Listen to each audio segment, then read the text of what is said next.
Kalau nggak 229 rating email. Oke, lanjut. Iya. Jadi sudah setting semua, kita mulai bisa ini mulai transaksi lah istilahnya, transaksi input data, transaksi penjualan, pembelian dan sebagainya. Nah, ini karena contoh kasusnya perusahaan retail, siklusnya kira-kira seperti ini gitu ya, siklusnya. Nanti kalau manufaktur ada tambahan satu siklus lagi gitu. Nah, tapi untuk pembelian bahan baku umumnya sama nih, pembelian bahan baku.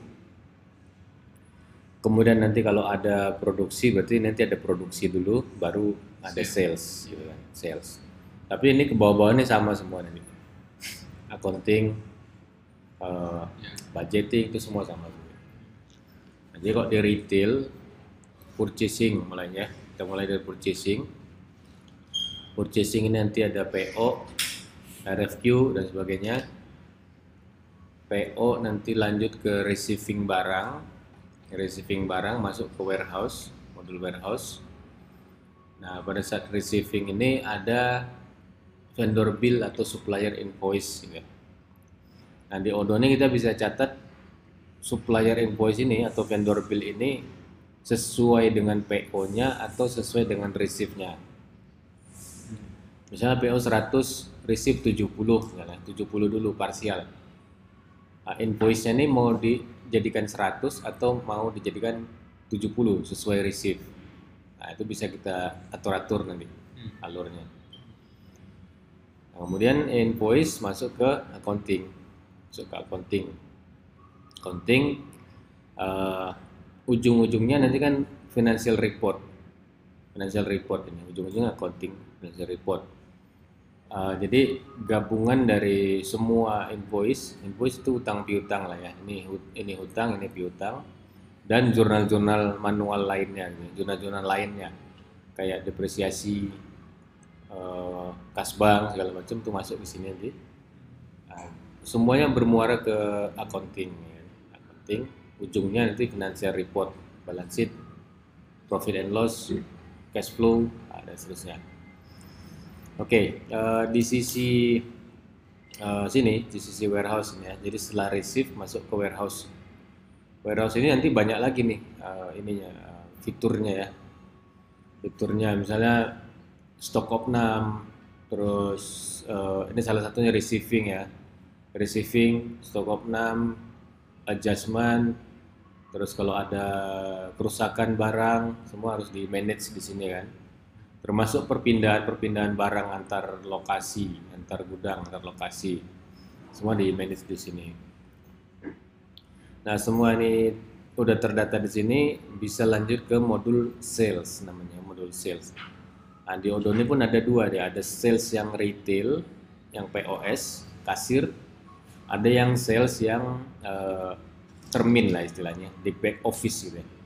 Jadi pakai sales order, delivery order, kemudian customer invoice. Nah, ini udah satu set ini. Sales order, delivery.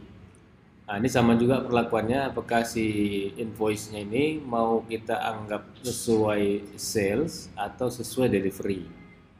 Dan malah bisa disetting juga sales dulu, kemudian invoice, kemudian payment, baru deliver, ya kan? Atau sales, deliver, invoice, baru payment gitu. Nah, itu kalau B2C ya, B2C biasanya sales, invoice, payment dulu, nah, baru kirim barang ya. Tapi kalau B2B biasanya sales dulu, deliver dulu, invoicement, baru payment gitu kan. Nah, terus ada lagi jalur POS. Ini untuk toko lah ya, toko retail. Nah, ini ya point of sale aja, kasir. Bayar cash, bayarnya bisa cash, bisa kartu debit, kredit, pokoknya udah terjadi payment langsung di sini gitu. Udah terjadi payment dan uangnya udah masuk, gitu. Uang masuk dan barang udah langsung keluar. Nah, itu aja sih intinya siklusnya ya. Ini jurnal-jurnal manual, financial report, ada operational analysis. Ini sebenarnya di setiap modul ini ada analisis report lah istilahnya. Ini ada purchasing report, di sini ada sales report yang detail ya sifatnya, detail sampai ke detail produk-produknya, produk dan variannya. Jadi misalnya kita mau tahu penjualan apa yang paling laku dalam suatu periode tertentu, ya kan? Barang apa yang paling laku atau kategori apa yang paling laku, supplier apa, customer apa yang paling banyak beli, salesman apa yang paling banyak jual. Ya. Nah, itu semua ada di operational analysis, di sales analysis. Ya, jadi di setiap modul ada ada operational analysis. Di accounting pun ada juga.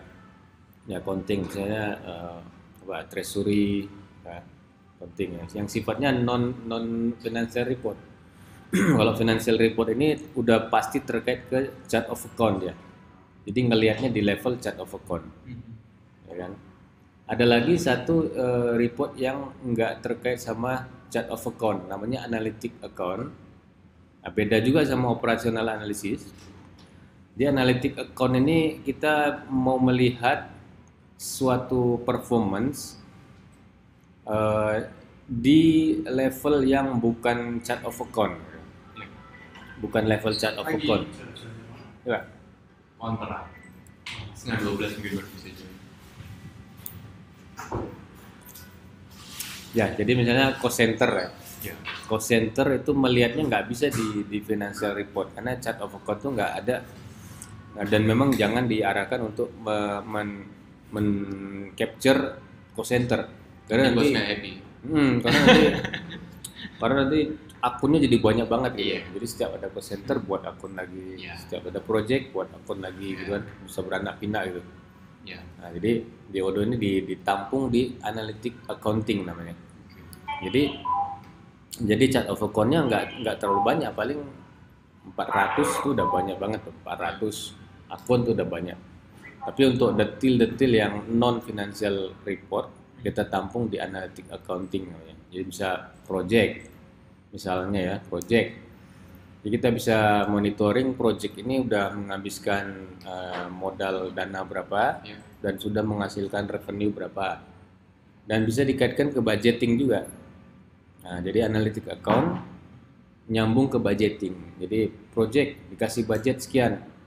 Udah terserap berapa nih budgetnya gitu kan. Real cost-nya udah berapa dan sudah menghasilkan berapa.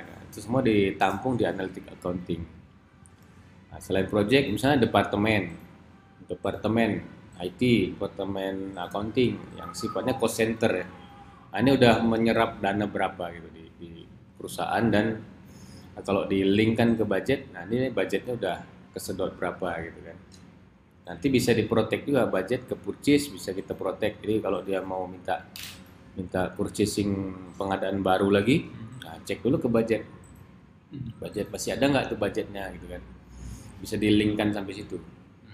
Nah, ya kira-kira itu siklus perusahaan yang sifatnya retail. Nah, kalau nanti manufaktur ada satu lagi. Jadi kira-kira di sini nih ada satu step lagi, manufacturing sampai dengan warehouse ini sama nih. Artinya ini warehouse bahan baku ya, bahan baku. Di sini ada proses manufacturing ya, proses manufacturing yang produk akhirnya adalah finished good. Nah, finished good-nya itu bisa di stok lagi ke warehouse, bisa juga langsung dijual. Jadi nggak pernah menyetok barang. Nah, itu ada satu modul lagi namanya MRP, atau Manufacturing Resource Planning. Oke, nanti kita coba.